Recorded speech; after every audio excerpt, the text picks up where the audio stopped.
YouTube just made it 10 times easier to get views, and I actually have proof to back this up, right? It's not just a clickbait title. In my last video, I did mention some of this new information and strategies that I do, and I got a lot of hate comments. It was a lot of comments of people saying that my information was BS or that I was lying. So let me make this very clear.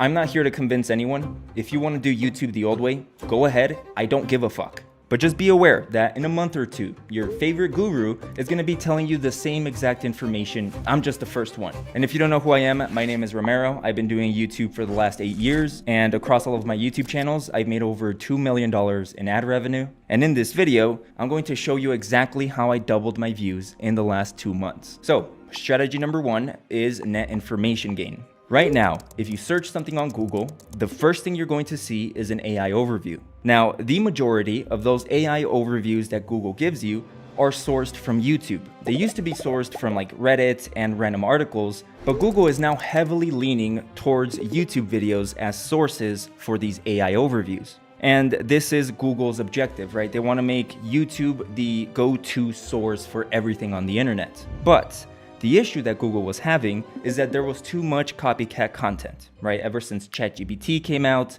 and all of these LLMs, it became very easy for people to rewrite someone's video and repost it on their channel. That in itself was already annoying, but it got even worse. Because when you post a YouTube video, Gemini, which is YouTube's AI reviewer, has to analyze your video. It has to look at the visuals, the transcript of your video, and that costs Google money. They were like, okay, well, we have Gemini reviewing the same exact video over and over, but it's slightly reworded, and that's costing it power and money. So the solution of this was something called Gist, which is essentially like a mini version of Gemini, whose job is to like filter out all of the copies before it reaches Gemini. Now, this new filter was added on Friday, January 3rd of 2026. So literally only a few weeks ago. And the OG patent is called contextual estimation of link information gain.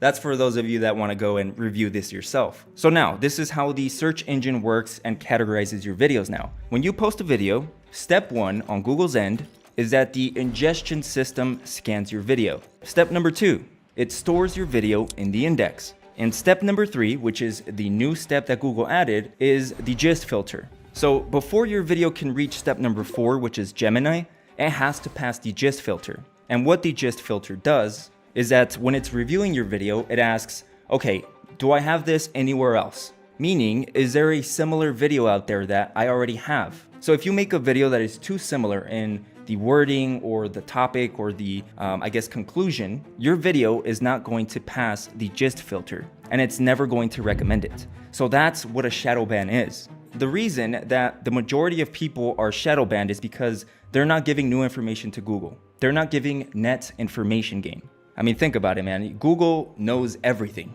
about everything. So if you're just rewording people's videos and giving it the same information that it already has in its brain, it's not going to reward you anymore.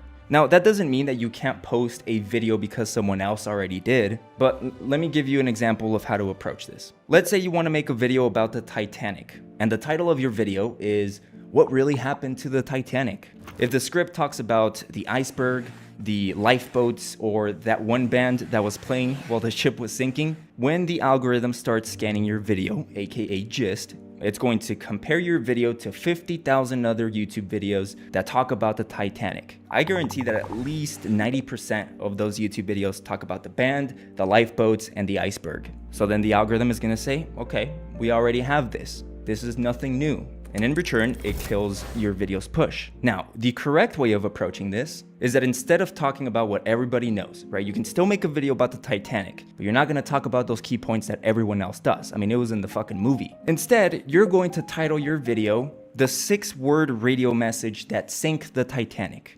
The entire topic of your video has to be about Jack Phillips, who was the radio operator in the Titanic, who essentially started beefing with another ship nearby, and then Jack and the ship nearby started going back and forth, and essentially, when the time came for him to give distress calls, the other ship didn't respond because he turned him down. And because of this beef, the final iceberg warning was never delivered to the captain. And that's a true story, by the way.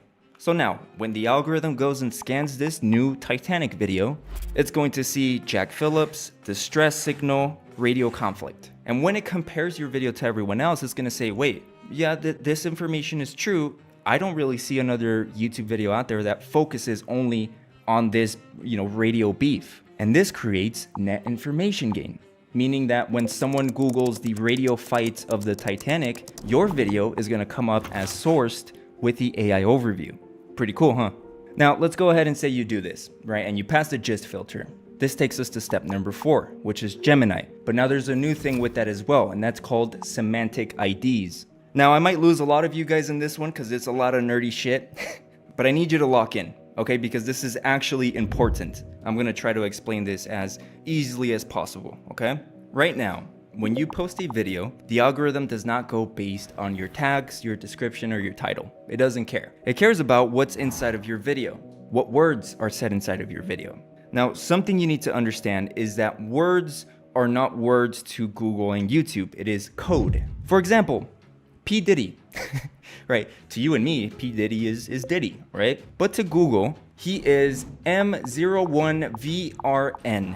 That's true. And the word knowledge is M04_TB. Now that is what Gemini sees. Now these codes here are called nodes. And when the YouTube algorithm analyzes your video, it creates one long semantic ID, which is made of nodes. Now let me give you an example of how this works. Let's say we're making a YouTube video about Elon Musk. If in the script of this video I use terms like rich tech CEO instead of Elon Musk, or egg cars instead of saying Teslas are ugly, I would be using human language. That's not something Google goes based off of. From what I understand, slang or satire is not necessarily translated correctly to Google. But if in my script I say SpaceX or Starship or Tesla or Mars, and I keep hitting nodes that link back or relate to Elon Musk, they are going to be added in the semantic ID of my video. So in YouTube's eyes,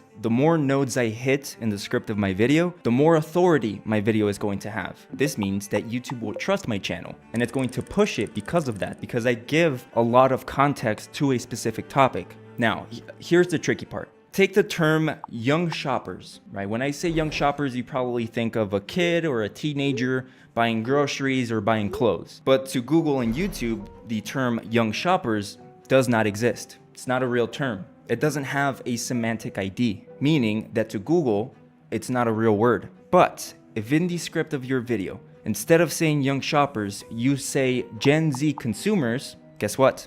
The algorithm is going to understand exactly what you're saying, because Gen Z consumers does have a semantic ID. So how do you fix this? Well, you can do it manually, or you can use vidninjas. Now, this is the first time I'm going to be talking about this publicly, but this is a software that I created that I share to members of my school community. And not only can you use this as production workflow, but you can also track up to 30 competitors where you can see their total views, how many views they get per hour. You can see this month, this day, and then go based off of their best performing videos. It also has a tool built in where it helps you create scripts, descriptions, tags, and even thumbnails.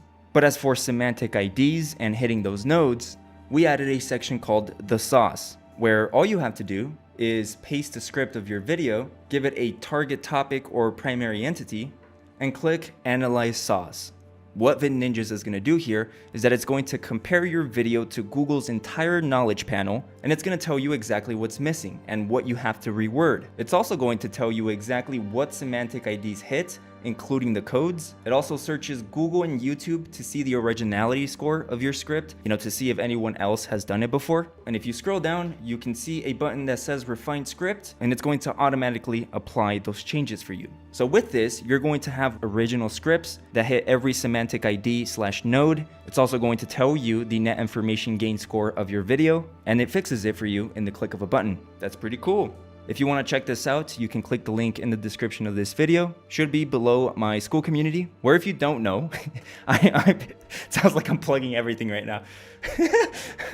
I feel like fucking Billy Mays right now. I'm the owner of Views for Income, which is one of the biggest YouTube communities in the world. We use school as our platform. This is where I have over 80 plus videos where I teach you every single one of my strategies, where I have extensive updates on the Google and YouTube algorithm. And it's essentially a blueprint on how I made over $2 million with YouTube. And I also go live every single week. This is where I speak with you guys directly, answer any questions, review channels, all that good stuff. My camera ended up dying. I'm wearing the same shirt because I was like, I'll probably fool you guys and just pretend like it's not a different day. But you know, whatever. But anyways, let's go ahead and move on to the last one. And that would be the invisible ceiling, which is GARM Brand and Safety, which stands for Global Alliance of Responsible Media. So what this means is that YouTube is a business and they have to make a certain group happy, which is advertisers.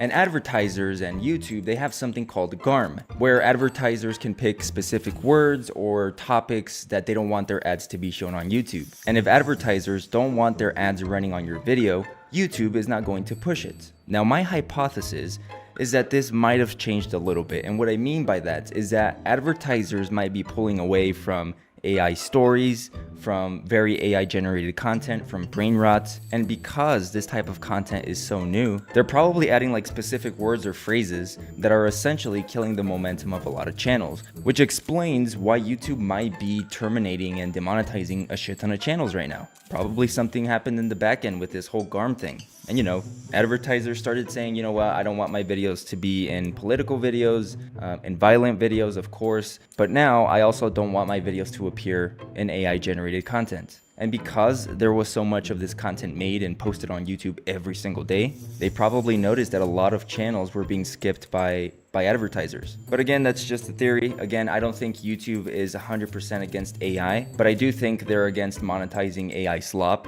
You gotta remember that these AI softwares are tools. I don't think the intention was for AI to replace, you know, the actual visuals and the production workflow. So myself, I haven't really been affected by this, but I know a lot of people have. I don't know if I sound crazy right now, but everything I said in this video is true, at least from my experience, right? Like, I have this little notebook where I write down a bunch of like Google theories, right? Like if they update anything new, I'm like, okay, how does this relate to YouTube?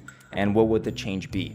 Again, I don't believe that they're going to announce these changes because it is complicated shit or a little bit confusing. So then I start experimenting myself. And with semantic IDs and net information gain, with my experimentation, it seemed to be 100% effective. But yeah, that's pretty much it. If you want to know what else I'm doing with other Google updates, you can go ahead and click on this video here. I cover a little bit more things in there, give a bit more context. And yeah, I guess I'll see you guys next time. All right, so I'm currently at my dashboard on smmshiba.com. And do not get confused by the website names. SMM Shiba and SMM Dodge are actually the same website. So all you have to do once you've created yourself an account here is to go on list, click on this category icon, select, and here you want to select something, basically any option that says you from with video. So I'm going to choose this one right here, and this should be already fine. 2014, 2017, yeah. Now I'm going to click on buy, confirm, and now you can go onto your product orders and you will see this is pending. All right, the order is now completed. This didn't even take 2 minutes.